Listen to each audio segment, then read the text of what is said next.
This is episode 4, the final part of my DSCR loan series, and this is where we put it all together. If you've made it this far, you understand the basics, you know the traps, and you've seen how DSCR works for long-term rentals and Airbnb. Now, let's talk about how to actually use this 2026 environment to your advantage, especially if you're buying properties you'll never see in person. Hack number 1, 12-month rent roll.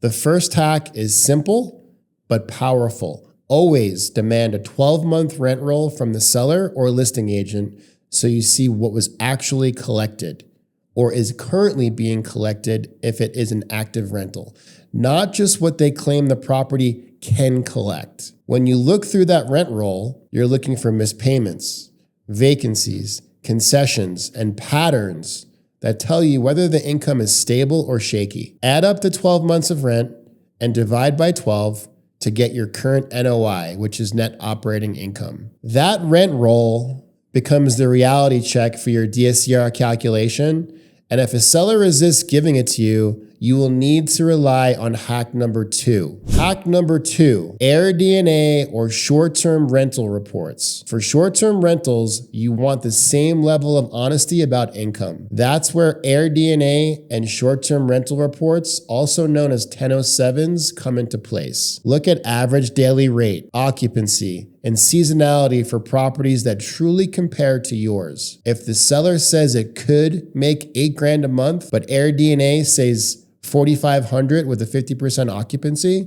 believe the data, not the hype. If the AirDNA numbers are low, but you really believe in the rentability of the property, order a short-term rental report, also known as a 1007, as part of your appraisal. The lender will require this. And if those numbers are solid for your DSCR, then you're good to go. Hack number 3, renegotiate leases under contract. Another pro move is to use your due diligence period to improve the deal before you close by working with the seller and property manager to renegotiate leases. Sometimes you can offer tenants fair renewals or improvements in exchange for bumping rents closer to market, and you get those new leases signed while you're still under contract. That way, you're not just hoping to raise rents someday. Another way to take advantage of if you cannot have a lease agreement in place, if there's no leases on the property at all, you're still able to close on a DSCR loan through your 1007, through your long-term rental report. A 1007 will tell us exactly what homes in the area are renting for.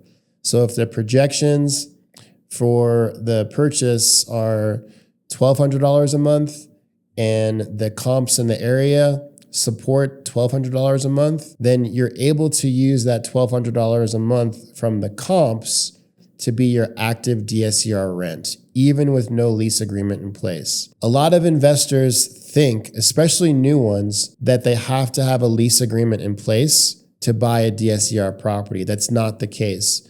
If you want to spend time fixing the property up, if you choose halfway through the renovation, you want to turn it into a short-term rental, you can do that. But to acquire the property, you can go off of short-term rental or long-term rental projections without a lease agreement. A lot of serious investors buy sight unseen. They rely on research, virtual tours, and a solid property management company to handle tenants and maintenance. That model can work beautifully, but only if you compensate with better data and better documentation. The rent roll, AirDNA reports, updated leases, and short-term rental report. 1007 for long-term rent. That's how you walk the property with numbers instead of on your feet. If this DSCR series opened your eyes to what's really possible in 2026, don't let it stop here. Thanks for watching, and we will see you in the next video.